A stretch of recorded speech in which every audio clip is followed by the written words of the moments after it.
সন্ধিয়াৰ প্ৰথমটো এই মুহূৰ্তত অতি গুৰুত্বপূৰ্ণ এটা বহুতে ডাঙৰ বিগ ব্ৰেকিং নিউজ মুকলি হৈ আহিছে। কিয়নো কৈছে মে' মাহত হ'বলগীয়া সকলো অফলাইন পৰীক্ষা ইতিমধ্যে স্থগিত অৰ্থাৎ বাতিল কৰা হৈছে।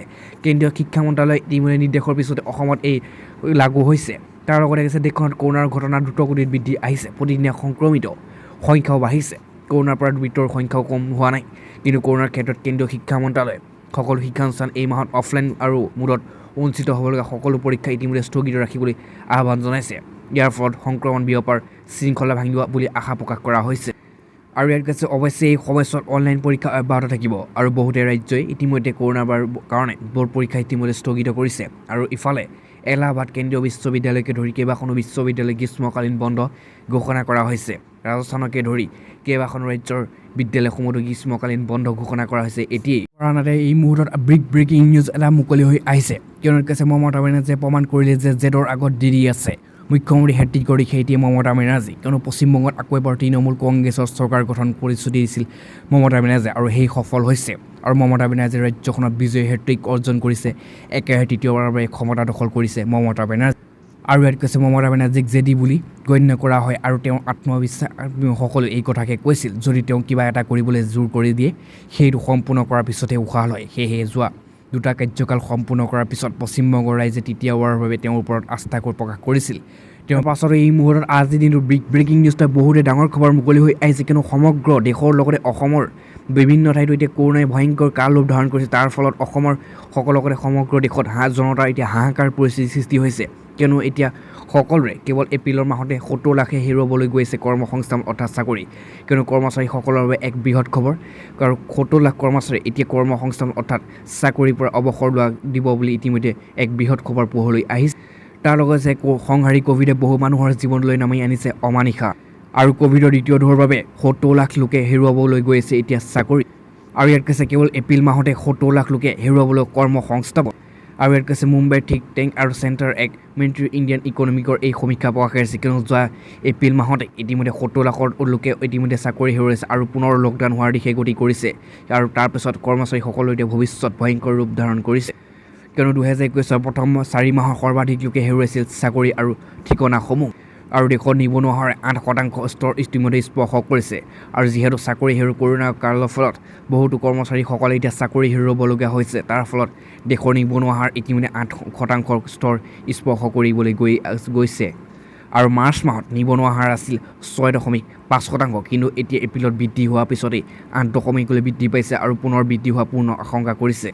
আৰু সেয়ে ইয়াত অতি গুৰুত্বপূৰ্ণ কথাটো কৈছে পৰিস্থিতি একেই থাকিলেই মে' মাহতো হ'ব বহু লোকে এতিয়া হেৰুৱাব চাকৰি।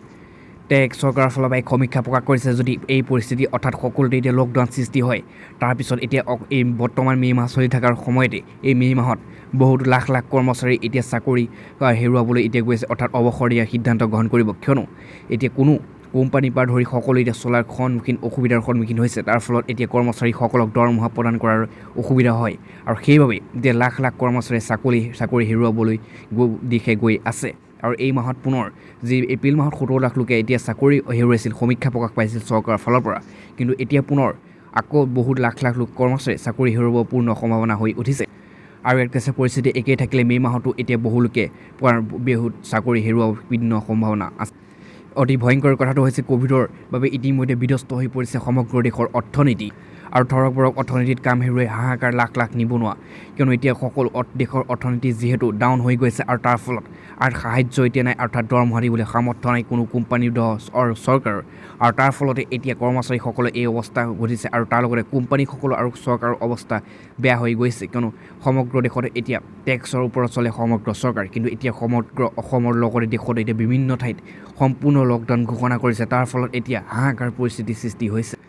তেতিয়া এই মুহূৰ্তত ডাঙৰ খবৰ, কিয়নো এতিয়া মে' মাহত পুনৰ কিমান লাখ কৰ্মচাৰী এতিয়া চাকৰি হেৰুৱাব লগা হয় সেই কথা এতিয়াও নিশ্চিত হোৱা নাই। কিন্তু যোৱা এপ্ৰিল মাহত 70 লাখ লোকে কৰ্মচাৰী অৱসৰপ্ৰাপ্ত গ্ৰহণ কৰিছে। কিয়নো চৰকাৰে দিবলৈ নাই আৰু কোম্পানীসকলে দৰমহা দিয়াত অসুবিধা হোৱাৰ ফলত এইসকল কৰ্মচাৰী এতিয়া পুনৰ হাহাকাৰখন কেন্দ্ৰৰ শীৰ্ষ নেতৃত্বই ইতিমধ্যে হাই ভল্টেজৰ নিৰ্বাচনী প্ৰচাৰ চলাইছিল পশ্চিমবংগত। অমিত শ্বাহকে ধৰি কেন্দ্ৰীয় নেতৃত্ব নৰেন্দ্ৰ মোদীকে ধৰি বহুতো শীৰ্ষ নেতৃত্বই পশ্চিমবংগৰ তল ওপৰ লগাইছিল, কিন্তু মমতা বেনাৰ্জীক একো ক্ষতি কৰিব নোৱাৰিলে পশ্চিমবংগত। আৰু এই মুহূৰ্তত অতি গুৰুত্বপূৰ্ণ আজিৰ দিনটোত বিগ ব্ৰেকিং নিউজটোৱে মুকলি হৈ আহিছে। তেওঁলোকে কৈছে কাৰাগাৰৰ পৰা পথপুৰ দিছপুৰলৈ অসমত নঘটা ঘটনা। কিন্তু শিৱসাগৰত 11,500 ভোটৰ ব্যৱধানত ইতিমধ্যে সম্পূৰ্ণ জয়লাভ কৰিছে অখিল গগৈয়ে। আৰু ইতিমধ্যে এতিয়া কাৰাগাৰৰ পৰা পূৰ্ণ দিছপুৰলৈ ইতিমধ্যে গতি কৰিছে অখিল গগৈ। কিয়নো কাৰাগাৰৰ পৰা নিৰ্বাচনী প্ৰতিদ্বন্দ্বিতা আগবঢ়োৱা ৰাজ্য দলৰ নেতা অখিল গগৈ। আৰু অসমত নঘটা ঘটনা, কিয়নো কোনো নিৰ্বাচনী প্ৰচাৰ নচলোৱাকৈ আৰু কোনো নিৰ্বাচন সভাত অংশগ্ৰহণ নকৰাকৈ ইতিমধ্যে বিনা নিৰ্বাচনী প্ৰচাৰত জয়লাভ কৰিছে কৃষক নেতা অখিল গগৈয়ে। তাৰপিছতে এতিয়া সকলো অসমত তল ওপৰ লাগিছে।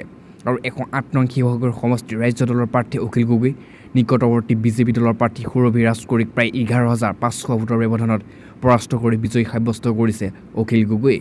পাছতে এই মুহূৰ্তত আন এটা বিগ ব্ৰেকিং নিউজ মুকলি হৈ আহিছে। কিয়নো হিমন্ত বিশ্ব শৰ্মাক মুখ্যমন্ত্ৰী হিচাপে বিচাৰোঁ ক'লে বিজেপিৰ এগৰাকী শীৰ্ষ নেতৃত্বই। কিয়নো হিমন্ত বিশ্ব শৰ্মাক অসমৰ পৰৱৰ্তী মুখ্যমন্ত্ৰী হিচাপে বিচাৰে লখিমপুৰৰ বিজেপিৰ বিজয়ী প্ৰাৰ্থী কৌশিক ৰায়। আৰু জয়লাভৰ কৰাৰ পাছতে নিউজ 18ৰ হোৱা সাক্ষাৎকাৰত কৌশিক ৰায়ে এই কথা ব্যক্ত কৰিছে। ইফালে ঢকুৱাখানাত বিজেপিৰ নৱকুমাৰ দলে বিজয়ী হৈছে। আৰু ৰাতাবাৰীত বিজেপিৰ বিজয় মালকাৰ আৰু বৰখালাত কংগ্ৰেছৰ মিছাউল ইছলাম লস্কৰ ইতিমধ্যে জয়লাভ হৈছে। আৰু বৰচলাত বিজেপি বিজয় আৰু গণেশ লিম্বু। আৰু ইফালে পশ্চিম গুৱাহাটীত সমষ্টিত জয়লাভ কৰিছে অগপৰ ৰমেন্দ্ৰ নাৰায়ণ কলিতা। আৰু কংগ্ৰেছৰ মীৰা বৰঠাকুৰক 77,000 ভোটত ইতিমধ্যে পৰাস্ত কৰিছে কলিতাই। কিন্তু এটা সকলোৰে মনত প্ৰশ্ন উদয় হৈছে যে পুনৰ দিছপুৰ দখল পিনে বিজেপি, কিন্তু মুখ্যমন্ত্ৰী পদৰ দখল কৰিবনে মামাই অৰ্থাৎ খ্যাত হিমন্ত বিশ্ব শৰ্মাই।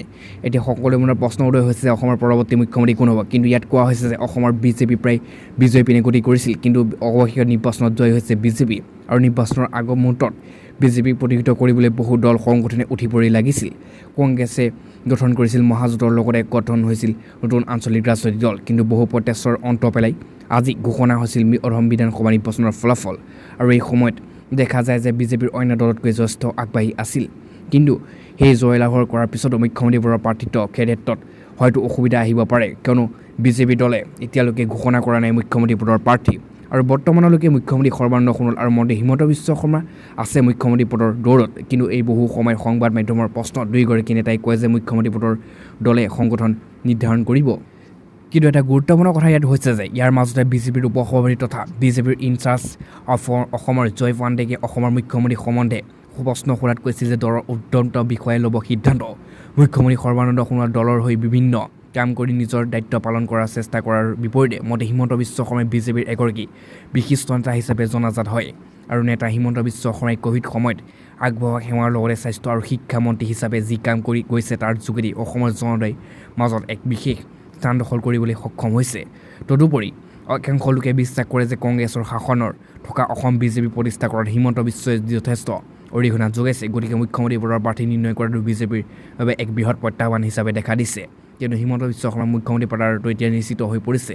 তাৰ লগতে কৈছে তদুপৰি হিমন্ত বিশ্ব শৰ্মাই সমগ্ৰ উত্তৰ পূৰ্বতে বিজেপি আৰু ৰাজহুৱা হিচাপে ইতিমধ্যে কাম কৰিবলৈ একাংশ বিশ্বাস কৰে। আৰু